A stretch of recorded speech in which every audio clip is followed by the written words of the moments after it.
একদিন হঠাৎ খবর, পরীক্ষার হলে নকল চলছে। আর ঠিক তখনই আকাশে শব্দ, মুহূর্তেই হেলিকপ্টার নামছে কেন্দ্রের সামনে। শিক্ষক, শিক্ষার্থী, কর্মকর্তা সবাই হতভম্ব, কারণ কেউ জানতো না কখন কোথা থেকে হাজির হবেন এহসানুল হক মিলন।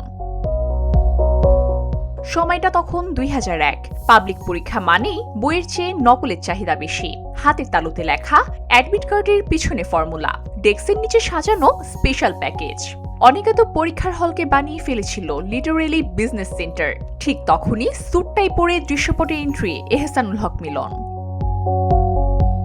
তিনি শুধুমাত্র অফিসে বসেই নির্দেশ দেননি, পুরো দেশ চষে বেরিয়েছেন হেলিকপ্টারে চড়ে। আকস্মিক কেন্দ্র পরিদর্শন, হাতে নাতে নকল ধরা, কঠোর চেকিং, জালিয়াতির অভিযোগে প্রিন্সিপালকে সরাসরি ঢাকায় নিয়ে আসা। স্থানীয়দের দাবি, তার আগমনের খবর পেলেই অনিয়মকারীরা পালাতো। কেউ কেউ নাকি ডোবা পেরিয়ে গ্রামে গিয়ে লুকোতো। পরীক্ষায় নকল তখন অপরাধ নয়, আতঙ্ক।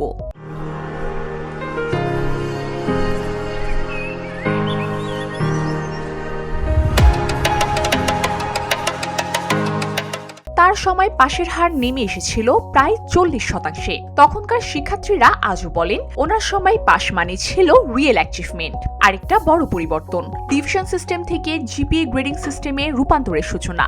আজকের জেনজি যে জিপিএ নিয়ে বাঁচে, তার গোড়ার কাজ কিন্তু তখনই শুরু হয়।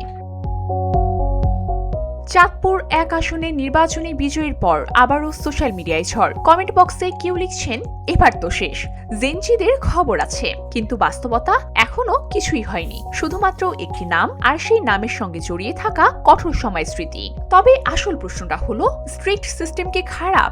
বারবার কেন শোনা যায় কোয়ালিটি ক্যান্ডিডেট পাচ্ছি না? সমস্যা কি শুধুই নকল, নাকি সিস্টেম গ্যাপ, স্কিলে ঘাটতি, প্র্যাকটিক্যালি শিক্ষার অভাব, অ্যাকাউন্টেবলের সংকট?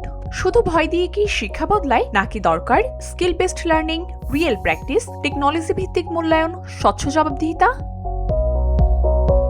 নস্টালজিয়া বনাম নিউ জেনারেশন, এই লড়াইয়ের মাঝে আসল প্রশ্নটা হলো, আমরা কি সত্যিকারের যোগ্য প্রজন্ম চাই, নাকি শুধুই উচ্চ পাশের হার? এহসানুল হক মিলন নামটা উচ্চারিত হলে এখনো যে আলোচনা জ্বলে ওঠে, আর এটা প্রমাণ করে একটাই বিষয়, শিক্ষা ব্যবস্থায় কঠোরতা, সাহসী সিদ্ধান্ত আর নাটকীয় অভিযানের গল্প এখনো মানুষ ভুলে যায়নি। এখন দেখার বিষয়, সময় কি ফিরবে আগের মতো, নাকি বদলাবে পদ্ধতি? কিন্তু প্রশ্নটা রয়েই যায়, ভয় না দক্ষতা, কোনটা গড়বে ভবিষ্যৎ বাংলাদেশ? ভিউডি বাংলা নিউজ ডেস্ক।